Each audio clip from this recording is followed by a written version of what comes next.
Hello everyone, welcome back to my YouTube channel. तो आज के इस सेशन में मैं आपको एक्सप्लेन करूंगा कि ये जो पूरा हमारा आरबीआई का डिस्क्रिप्टिव वाला प्रोग्राम है वो कैसे काम करता है। आप में से काफ़ी लोग मुझसे लगातार पूछ रहे थे कि सर जो आरबीआई के डिस्क्रिप्टिव वाला जो प्रोग्राम आप रन कर रहे हो वो कैसे इवैल्यूएशन होती है, उसमें कैसे आप क्वेश्चन एलोकेट करते हो, कैसे फीडबैक जाता है स्टूडेंट्स को, कैसे आप उनके साथ इंटरेक्ट करते हो। तो ये सारे क्वेश्चन जो आपके दिमाग में आ रहे थे, आज इस सेशन में मैं आपको हर क्वेश्चन का आंसर डिटेल में देने की कोशिश करूंगा। So let us begin. तो सबसे पहली चीज जो हम करते हैं that is first of all on every weekly basis पे मैं आपको 5 to 7 क्वेश्चंस स्टूडेंट्स के अकाउंट में एलोकेट करता हूं थ्रू गूगल क्लासरूम। तो हमारा एक आरबीआई का एक गूगल क्लासरूम में क्लास बना हुआ है जिसमें मेरे सारे स्टूडेंट्स एडेड हैं। तो मैं उनको हर वीक एक असाइनमेंट एलोकेट करता हूं जिसमें 5 to 7 क्वेश्चंस होते हैं। ये कुछ मेन क्वेश्चंस होते हैं और इसमें मैंने लास्ट वीक से कुछ बोनस क्वेश्चंस भी ऐड करने शुरू कर दिए हैं सो दैट कि जो मेन क्वेश्चंस है उसमें से आप कुछ लिख सकते हो, बोनस क्वेश्चंस को आप प्रिपेयर कर सकते हो।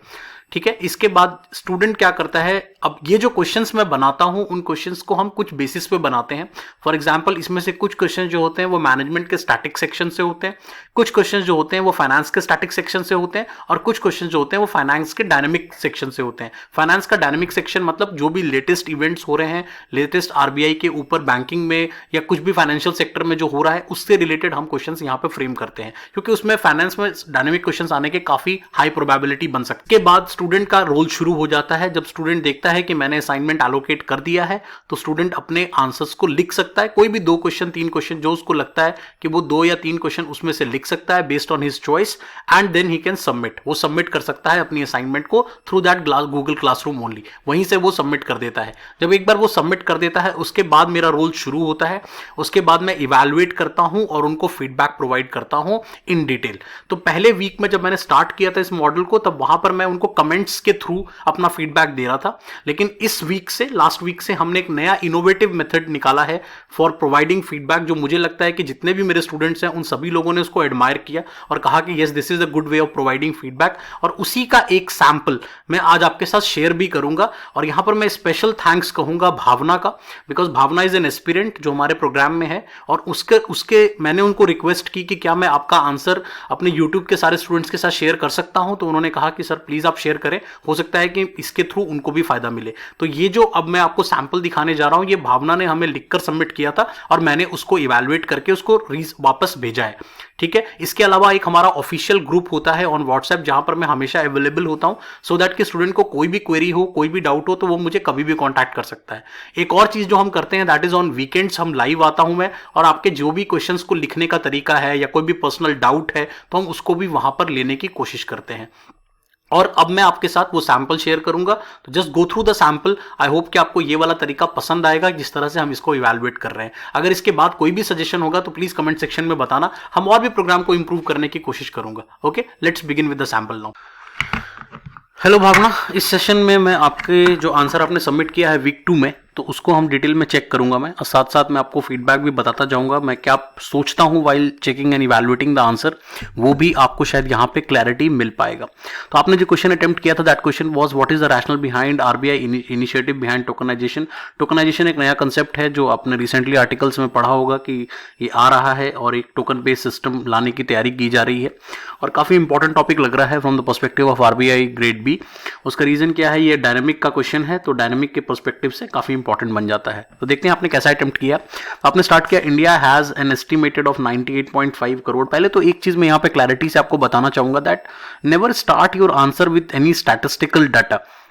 ये कोई बहुत अच्छी स्ट्रैटेजी नहीं होती कि आप कोई स्टैटिस्टिकल डाटा या फॉर्डर से आंसर को शुरू कर रहे हो, क्योंकि क्वेश्चन एक कंसेप्ट के ऊपर आया, राइट, टोकनाइजेशन के बारे में आया है तो आपको टोकनाइजेशन के ही रिलेटेड मतलब पास्ट में क्या हो रहा था उससे रिलेटेड अगर आप कुछ स्टार्ट करो कि इनिशियली क्या किया गया था, कैसे आप प्लास्टिक मनी की तरफ बढ़े, पहले कैसे आपने यूपीआई सिस्टम को अडेप्ट किया और उसके बाद आप किस तरह से टोकनाइजेशन सिस्टम को बीच में लाने की कोशिश कर रहे हो, तो आप उस तरीके से कहीं आंसर को बिल्ड करोगे तो वो ज़्यादा बेटर अप्रोच होती है एज कंपेयर टू कि आपने डायरेक्टली आंसर को एक डाटा से शुरू कर दिया, उसके बाद आप डाटा उसके बीच में डाल सकते हो। ठीक है, according to RBI 2920 annual report the number of registered fraud through cards वही मैंने कहा ना कि आप बताते ना पहले, यही पॉइंट मैं कह रहा था। जैसे आप यहाँ पर आप बता रहे हो कि कितना फ्रॉड हुआ है, राइट, तो आप पहले बताते कि भाई इनिशियली जो बैंक्स ने जो यूपीआई सिस्टम यूज किया है, जो अब तक डिजिटल पेमेंट्स का सिस्टम इंडिया में यूज हो रहा है, वो किस तरह का यूज हो रहा है और उसमें किस तरह के फ्रॉड्स निकल कर आए और वहां पे किस किस तरह के चैलेंजेस जो हैं वो बैंक्स के सामने, कस्टमर्स के सामने, आरबीआई के सामने आ रहे हैं। उसके ऊपर काफी सारा आरबीआई अवेयरनेस प्रोग्राम भी चलाती है, लेकिन फिर भी वो काम कहीं ना कहीं हो नहीं पाता। ठीक है, किस तरह से हैकर्स उसको परेशान करते हैं। तो अपने पॉइंट आप लेकर आए हो, लेकिन क्या है, क्योंकि वो कहते हैं ना एक सिंक नहीं बन रहा, वो सिंक चाहिए होता है वाइल राइटिंग एनीथिंग, तो वो पढ़ने में कहीं ना कहीं एक सिंक में नजर नहीं आ रहा है। ठीक है, आगे पढ़ते हैं कि आप क्या लिखते हो। To estimate this risk, reserve bank of India estimated March end authorised payment aggregators and merchants on board to them should not be actual card data and introduce the concept of tokenization which will implement from July this. ठीक है, लेकिन मैं यहाँ पर जो first paragraph था उसमें दो तीन चीज़ें एक्सपेक्ट कर रहा था, एक पास सिस्टम के ऊपर, एक मैं टोकनाइजेशन के ऊपर। मैं चाहता था कि आप फर्स्ट पैराग्राफ में ही बता देती तो ज़्यादा बेटर होता। अब देखते टोकनाइजेशन के बारे में अब आपने बताना शुरू किया है, तो ये यहीं पर फर्स्ट पैराग्राफ में अगर आप डालती तो ज़्यादा बेटर होता। Tokenization refers to the replacement of actual data details with the alternative code called token which shall be unique for the combination of card token requester. ठीक है, good. Passes it to the card network and issues the corresponding formula. The merchants would be mandated to provide their customers to the option to move to tokenization. ठीक है, ये आप क्या लिखना चाह रहे हो, यहाँ पे आपने इंट्रोडक्शन दिया है कहीं ना कहीं अपने टॉपिक का। ठीक है, once the customer opts for it, the merchant would be अब देखो, आप यहाँ पे क्या कर रहे हो, आप स्टेप्स बता रहे हो ना, स्टेप्स बता रहे हो कि स्टेप 1 में मर्चेंट क्या करेगा, स्टेप 2 में कस्टमर क्या करेगा। तो आप लिख क्यों नहीं देते कि भाई टोकनाइजेशन का प्रोसेस जो है वो इस तरह से काम करेगा, आप बता देते, उसमें ब्रेक डाउन कर देते, स्टेप 1 में ये होगा, स्टेप 2 में ये होगा, ऐसे करके उसको ब्रेक डाउन कर देते, तो वो पढ़ने में और समझने में आसान हो जाता।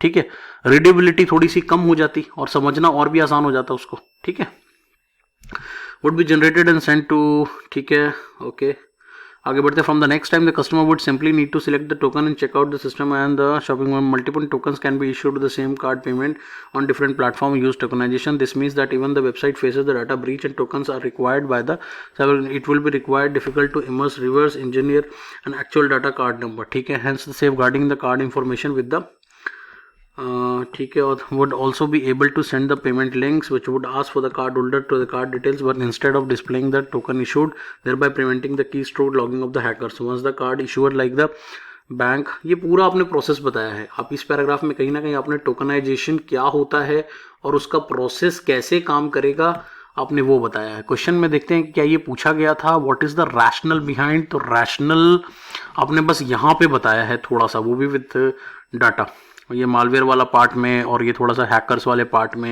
ये रैशनल वाले पार्ट को मुझे लगता है कि थोड़ा और वेटेज देना चाहिए था आपको, वो वेटेज कहीं ना कहीं मुझे मिसिंग लग रहा है।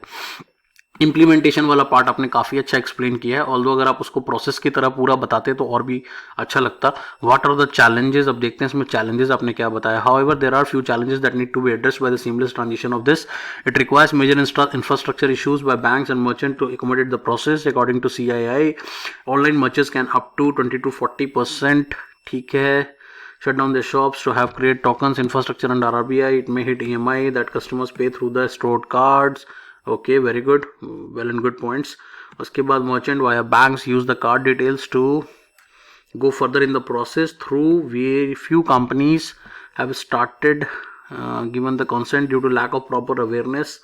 तो अवेयरनेस का भी इशू है। अब देखो आप क्या कर रहे हो ना, आप बता रहे हो, ठीक है, मैं समझ रहा हूँ, लेकिन होता क्या है यहाँ पर, अगर आप कोशिश करते कि इसी पॉइंट को आप इसको सेग्रीगेट करके लिखते, सेग्रीगेट करने का मतलब क्या है, आप बताते कि कस्टमर के एंड पे क्या चैलेंजेस हैं, मर्चेंट के एंड पे क्या चैलेंजेस हैं, बैंक्स के एंड पे क्या चैलेंजेस हैं, आरबीआई के एंड पे क्या चैलेंजेस हैं। इस तरह से अगर आप इसको सेग्रीगेट कर देते ना, तो आंसर का एक मतलब कि स्ट्रक्चर्ड उसका और भी बढ़िया हो जाता और लगता कि आपको हर एंगल से, एक हर डायमेंशन से कहीं ना कहीं आप आंसर को पकड़ पा रहे हो, आप समझ पा रहे हो, आपकी कमांड है इसके ऊपर, आप लिख वही रहे हो कहीं ना कहीं।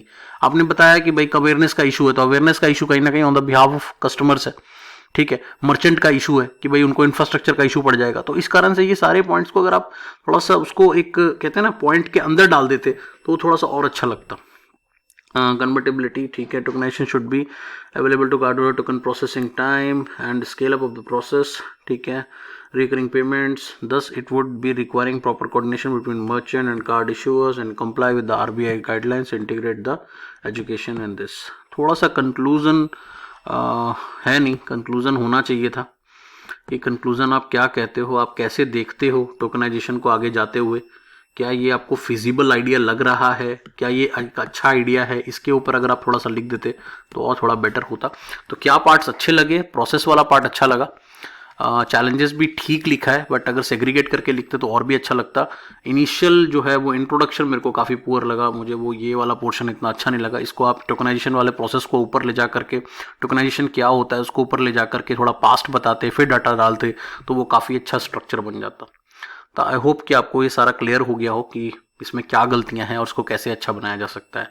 और आपको ये जो मेरा नया तरीका लगा इवैल्यूएशन का, प्लीज़ इस पर मुझे ज़रूर बताना कि क्या ये बेटर टेक्निक है या जो पहले मैं कमेंट्स लिख कर आपको दे रहा था वो बेटर टेक्निक है. प्लीज़ बताना. Okay, thanks.